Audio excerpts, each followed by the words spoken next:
인터넷에서 이런 글을 봤습니다. 한 남자를 사랑하는 3명의 여자가 있었답니다. 남자는 이 셋 중에 한 명과 결혼하기로 작정을 하고 각자에게 100만 원씩을 주면서 일주일간 지켜보기로 했습니다. 첫 번째 여자는 남자가 준 돈을 가지고 옷이며 액세서리를 사는데 다 썼습니다. 그리고 남자에게 와서 이렇게 말합니다. 당신과 어울리는 여자는 아름다운 여자라고 생각합니다. 그래서 이렇게 저를 꾸미는데 돈을 다 썼어요. 당신과 어울리는 저를 선택해 주세요. 두 번째 여자는 남자를 위해서 양복이며 셔츠며 돈을 거기에 다 쓴 것입니다. 그리고 남자에게 와서 이렇게 말합니다. 저는 당신을 존중하기 때문에 당신을 위해서 돈을 다 썼어요. 당신을 위하는 저를 선택해 주세요. 세 번째 여자는 남자가 준 돈을 2배로 불려와서는 이렇게 말합니다. 저는 당신이 준 돈을 낭비하지 않았어요. 오히려 돈을 불려왔어요. 저는 당신을 부유하게 할 수 있는 사람이라는 것을 기억해 주세요. 남자는 이 세 여자 중에서 누구를 선택했을까요? 자기를 꾸미는 데 돈을 쓴 여자, 남자를 위해서 돈을 쓴 여자, 돈을 2배로 불려준 여자. 여러분 같으면 누구를 선택하겠습니까? 이 남자는 셋 중에서 제일 예쁘고 몸매가 좋은 여자를 선택했답니다. 제가 이 이야기를 보면서 웃다가 이게 참 우리들의 이야기 아닌가 싶은 생각이 들었습니다. 우리도 이렇지 않습니까? 무언가를 선택하려고 할 때 우리에게 신앙이 있다면 하나님께 기도하죠. 하나님, 제가 무엇을 선택해야 합니까? 어느 길로 가야 하는 것입니까? 그런데 정작 우리가 결정하는 것을 보면 자기 좋을 대로 선택하는 거예요. 인간이 이성적이고 합리적인 동물이라고 말하지만 사실은 감정에 끌려다닙니다. 자기 눈에 보기 좋은 대로, 유혹받는 대로, 마음이 가는 대로 선택하고 마는 것이죠. 우리가 살아가면서 선택의 기로에 놓일 때가 많이 있습니다. 그때 우리는 무엇을 선택해야 하는지, 어느 것이 내게 유리한지, 어느 것이 내게 좋은 것인지 판단이 잘 서지가 않을 때가 많습니다. 구체적으로 우리 자녀를 어느 대학, 어느 과에 보내야 좋을까? 내가 새로 무슨 사업을 시작해야 할까? 치킨집을 열어야 되나? 커피숍을 차려야 하나? 어느 지역으로 이사를 해야 할까? 이곳에 투자를 해도 괜찮은가 아닌가? 여기에 대해서 우리는 하나님께 묻죠. 하나님이 시원하게 대답을 좀 해주시면 좋겠습니다. 그래서 세상 사람들은 점쟁이를 찾아갑니다. 어느 길을 선택해야 운수대통하는 길인지 알고 싶어 하는 것입니다. 우리도 하나님께 그렇게 묻는 거예요. 하나님, 어느 길을 선택해야 제게 가장 좋은 길입니까? 그런데 하나님이 거기에 대해서 속 시원하게 대답하지 않으십니다. 뭐라고 분명하게 답해 주시면 좋겠는데 대개의 경우 하나님은 우리에게 뭔가 시원하게 알려주지 않으세요. 그럴 때 우리는 어떻게 판단해야 되는 것입니까? 무엇을 선택해야 바른 판단이 될까요? 여기서 우리가 중요하게 생각해야 할 것은 하나님은 우리에게 가장 좋은 길을 아신다는 거죠.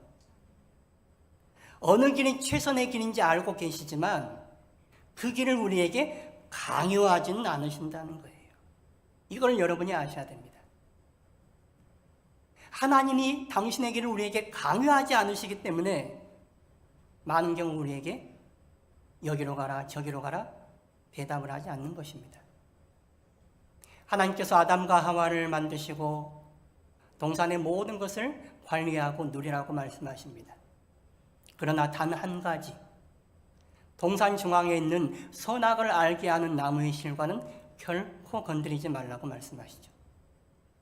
그것을 먹는 날에는 반드시 죽을 것이라고 경고하십니다. 그런데 아담과 하와가 하나님의 이 말씀을 어깁니다. 결국 선악을 알게 하는 나무 실과를 따먹고 말죠. 여기서 사람들이 이렇게 말합니다. 하나님이 참 심술궂은 분 아니냐고. 왜 다른 건 다 자유롭게 하라고 하면서 그 선악을 알게 하는 나무 하나는 건드리지 말라고 하는 것이냐고. 애초에 사람이 선악과를 쳐다보지 못하게 하시든지 하나님 말씀대로만 살게 만드셨다면 그런 일도 없지 않았겠냐고 묻는 것입니다. 그런데 그거는 하나님의 창조의 계획을 모르고 하는 얘기입니다. 하나님은 우리를 일방적으로 하나님의 뜻을 따르는 기계나 로봇으로 만들지 않으셨습니다. 자신이 스스로 판단하고 선택할 수 있는 자유와 의지를 주셨어요. 우리에게 주어진 그 자유의지를 가지고 우리는 하나님을 선택할 수도 있고 선택하지 않을 수도 있습니다. 전적으로 인간이 선택할 몫으로 남겨두신 것입니다. 그렇게 선택하지 않을 자유가 있음에도 불구하고 하나님을 선택한다면 그것이 진정 하나님을 기쁘시게 하는 일 아니겠습니까?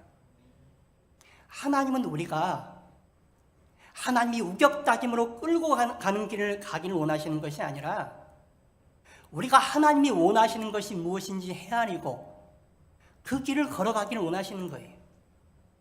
하나님의 뜻에 합당한 길, 하나님이 바라시는 길을 선택할 줄 알고 그 길을 걸어가기를 하나님은 기뻐하시는 것입니다. 그래서 오늘 본문에서는 이렇게 말씀합니다. 오늘 본문 23절 말씀 보세요. 우리 말씀 같이 읽어보실까요? 여호와께서 사람의 걸음을 정하시고 그의 길을 기뻐하시나니. 여기서 정하시다 하는 것은 결정됐다라는 말이 아닙니다. 하나님이 스텝 걸음을 정해놨다는 게 아니에요. 큰 테두리에서 하나님이 바라시는 게 있다는 거예요. 그 큰 테두리 안에서 하나님이 원하시는 길을 걸어갈 때에 하나님께서 그 길을 기뻐하신다라고 말씀하는 것이죠. 그래서 새번역 성경에서는 이 구절을 이렇게 번역했습니다. 우리가 걷는 길이 주님께서 기뻐하시는 길이면 우리의 발걸음을 주님께서 지켜주시고, 우리가 선택하는 길이, 우리가 걸어가려는 길이 주님이 큰 테두리에서 정하신, 주님이 흡족해 하시고 기뻐하실 길을 간다면 하나님께서 우리의 그 걷는 걸음, 그 선택을 기뻐하신다라는 거예요. 본문에 사람이라는 말이 나오죠. 사람이란 말을 히브리 원문을 보시면 게베르라는 단어를 썼습니다. 게베르라는 단어를 영어 성경에서는 좋은 사람, 경건한 사람으로 번역하기도 했습니다. 제대로 된 번역이죠. 이 게베르라는 단어는 하나님을 신뢰하고 하나님을 의지하며 살아가는 사람을 말합니다. 시편 37편은 의인과 악인을 비교해서 말씀하고 있는 성경입니다. 의인은 이러이러하고 악인은 또한 이러이러하다라고 말씀하고 있습니다. 우리가 읽은 23절과 24절의 말씀은 의인에 해당하는 말씀입니다. 의인의 삶은 이렇다는 거예요. 의인의 삶은 어떻느냐? 하나님을 의지하고 하나님을 신뢰하며 걸어간답니다. 그래서 하나님이 바라시는 큰 테두리 안에 하나님이 기뻐하시는 길을 선택해서 걸어간다라고 말씀하고 있는 것이죠. 그래서 현대인의 성경에서는 이 구절을 이렇게 번역을 했어요. 여호와께서 선한 사람의 걸음을 인도하시고 그의 길을 기뻐하심으로. 선한 사람, 하나님을 신뢰하고 하나님을 의지하며 살아가는 사람, 그 사람의 선택과 걸음을 하나님께서 기뻐하신다라고 말씀하고 있습니다. 종합해서 보면 하나님을 신뢰하며 하나님을 의지하여서 하나님이 무엇을 기뻐하실까? 하나님의 뜻을 헤아리며 자기의 걸음을 정하는 사람, 그래서 그가 걸어가는 길을 하나님께서 기뻐하신다라고 말씀하는 것입니다. 제가 어릴 적에 저희 아버지 구두를 종종 닦아드렸습니다. 그러면 아버지께서 용돈을 몇천 원 주시곤 했어요. 때로는 제가 돈을 바라고 하는 것이 아니라 그저 아버지 구두를 닦아드리고 싶은 마음에 닦아드릴 때가 있습니다. 그러면 아버지가 더 기뻐하시면서 용돈을 더 주시는 거예요. 밖에 전문적으로 구두 닦는 사람한테 맡기면 구두를 더 잘 닦을 것입니다. 그런데 자식이 아버지를 생각하면서 구두를 닦아드리면 아버지께서 자식의 그 마음을 헤아리는 거예요. 그리고 그 마음을 기쁘게 보는 것입니다. 부모의 마음을 헤아리려고 하는 자식, 얼마나 예뻐 보입니까? 하나님의 마음을 헤아려 보려고 하는 자식, 하나님 보시기에 얼마나 좋아 보실까요? 하나님이 무엇을 바라실까? 하나님이 바라시는 것은 무엇일까? 그것을 염두에 두고 하나님이 바라는 길을 걸어가려고 하는 사람, 그 길을 하나님께서는 기뻐하시는 것입니다. 때로는 하나님이 바라는 것을 잘못 선택할 수 있습니다. 그래서 우리 안에 실수가 일어나는 것이죠. 그러나 하나님께서 그 마음과 의도를 아시기에 그 실수조차도 용납해 주시는 거예요. 하나님께서는 그렇게 하나님 안에서 걸어가는 자녀들의 걸음을 기뻐하시는 것입니다. 그래서 24절에서 이렇게 말씀하는 거예요. 우리 24절 말씀도 같이 읽어보실까요? 그는 넘어지나 아주 엎드러지지 아니하면 여호와께서 그의 손으로 붙드시리로다. 주 안에서 길을 걷는 자는 넘어질 수도 있습니다. 그러나 완전히 넘어져 있지는 않습니다. 왜냐하면 여호와께서 그를 붙드시기 때문이라는 거예요. 걸음마를 막 시작한 꼬맹이들이 걷는 것을 본 적이 있으실 겁니다. 얘네는 앞에 뭐가 있는지 상관하지 않습니다. 무조건 걷습니다. 그래 가다 넘어지기도 하고 부닥치기도 하고 그래요. 그런데 그것을 바라보는 부모의 눈이 어떻습니까? 그저 대견스럽고 좋아서 그윽한 눈빛으로 바라봅니다. 어지간히 넘어지고 어디 부딪히면 가만 놔둬요. 그런데 그 주변에 자전거가 달려오거나 차가 나타나면 득달같이 달려가서 아이를 보호합니다. 하나님도 마찬가지예요. 하나님 안에서 걸어가려는 우리의 걸음 가운데 실수도 있고 넘어짐도 있습니다. 그러나 우리가 넘어져 있으면 하나님께서 우리를 넘어진 채 방치하지 않으시고 오셔서 우리를 일으켜 세워주신다는 거예요. 당신의 자녀가 넘어져 있는 것을 하나님께서는 그대로 내버려 두지 않으세요. 하나님은 우리를 불꽃 같은 눈으로 감찰하시는 분 아닙니까? 그러니 우리가 넘어져 있는 것 다시 일으켜 세워주시는 것입니다. 그리고 주님이 원하시는 주님과 함께 가는 길을 걸어갈 수 있게 도우시는 거예요. 그래서 우리가 인생의 많은 선택의 기로에 놓였을 때 어떻게 하면 좋은 선택을 할 수 있을 것인가? 어느 것이 좋을지, 어느 것이 내게 맞는 길인지를 선택하려 하기보다 하나님이 무엇을 바라시는지를 선택하셔야 됩니다. 우리는 보통 선택하려 할 때 이렇게 합니다. 어느 길이 좋을까요? 알아맞혀 봅시다. 딩동댕. 자기 마음에 들 때까지 가죠. 다시 동댕딩. 내 마음에 들 때까지가 아니라 무엇이 하나님께 마음에 드는 것인지, 하나님이 내게 바라시는 것은 무엇인지, 하나님의 뜻은 무엇인지 그 뜻을 알려고 하셔야 하는 것입니다. 하나님의 뜻을 헤아리고 그 뜻 안에서 우리가 선택할 때에 때로는 우리가 하나님의 뜻을 잘못 헤아려서 잘못 선택할 수 있죠. 그러나 잘못된 선택까지도 그 가운데에 있는 실수까지도 하나님은 다 기쁘게 받아주시는 것입니다. 그러니 우리는 우리 중심적으로 선택하려고 하는 것이 아니라 하나님 중심적으로 선택하셔야 되는 거예요. 하나님을 염두에 두고 하나님이 바라시는 길을 하나님과 함께 걸어가려고 할 때에 하나님은 우리와 함께 그 길을 기꺼이 걸어가십니다. 우리가 걸어가는 걸음걸음을 기쁘게 바라보시고 때로는 그 걸음 가운데 넘어짐이 있겠지만 아주 넘어져 있도록 내버려 두지 않으시는 거예요. 다시 일으켜 세워주시는 것입니다. 사도 바울의 일생을 보시면 흥미로운 대목이 참 많이 있습니다. 우리가 바울 하면 늘 하나님의 음성을 듣고 하나님의 지시하심을 따라 움직였다라고 생각하지만 꼭 그렇지 않습니다. 바울도 우리와 같이 선택의 기로에 놓이고 때로는 어디로 가야 할지 몰라서 방황했을 때도 있습니다. 엉뚱한 길로 가기도 하고, 그래서 잘못 방향을 정한 경우도 있단 말이에요. 다메섹 도상에서 부활하신 주님을 만나고 바울이 다시 정신을 차리자마자 다메섹 회당에 나가서 사람들에게 예수님을 증거합니다.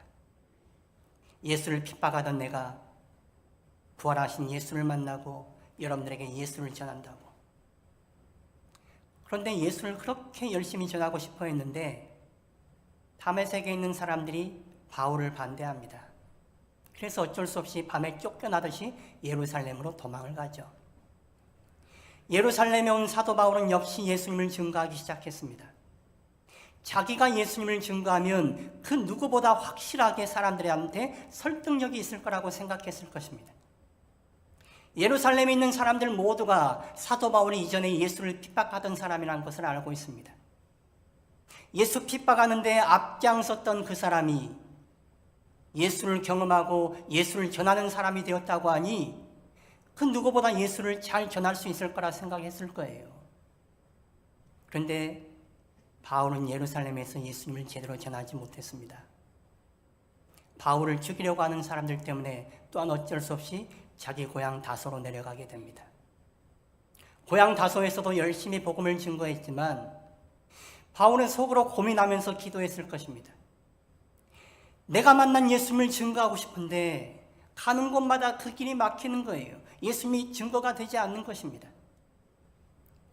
그렇게 오랜 시간이 지나고 바나바의 초청으로 안디옥 교회로 가게 되죠. 그리고 안디옥 교회에서 선교사로 파송을 받습니다. 바나바와 함께 선교 사역을 진행하다가 마가 요한의 문제로 바나바와 다툼이 일어납니다. 그래서 바나바와 바울이 갈라섭니다. 바나바는 구브로 쪽으로 사역을 계속하고 바울은 구브로가 아닌 수리아와 길리기아 쪽, 지금의 튀르키예 방향으로 선교의 방향을 트는 것입니다. 바나바와의 다툼을 통해 하나님은 바울의 발걸음을 지금의 튀르키예 쪽으로 인도하셨습니다. 그 튀르키예 쪽에서 바울이 열심히 복음을 증거합니다. 그런데 어느 정도 복음을 전했는데 더 이상 길이 열리질 않습니다. 막힙니다. 사도행전 16장 6절과 7절 말씀 우리 같이 읽어보실까요? 성령이 아시아에서 말씀을 전하지 못하게 하시거늘 그들이 부르기아와 갈라디아 땅으로 다녀가 무시아 앞에 이르러 비두니아로 가고자 했을 때 예수의 영이 허락하지 아니하시는지라. 바울이 이것으로 가려고 해도 성령께서 막으시는 거예요. 저곳으로 가려고 해도 성령께서 예수를 증거하지 못하게 막으십니다. 자기는 예수님을 증거하고 싶은데 성령께서 돕지 않으시는 거예요. 그렇게 드로아라는 곳에 있는데 밤중에 마게도냐인 환상을 보게 되죠. 그때 바울이 깨닫습니다. 하나님께서 나를 마게도냐로 유럽으로 이끄시는구나. 그리고 바울의 유럽 선교가 시작이 된 것입니다. 나중에는 결국 로마 제국의 중심인 로마에까지 가게 되죠. 바울이 처음부터 로마 제국의 중심인 로마로 갈 비전을 품지 않았습니다. 바울은 자신이 주어진 환경에서 다메섹에서 예루살렘에서 다소에서 튀르키예 쪽에서 그렇게 복음을 전하려고 애쓴 것입니다. 그렇게 주어진 환경에서 최선을 다해 자기의 할 일을 하고자 했을 때에 하나님께서 그의 발걸음을 한 걸음 한 걸음 하나님 뜻대로 인도해 가신 거예요.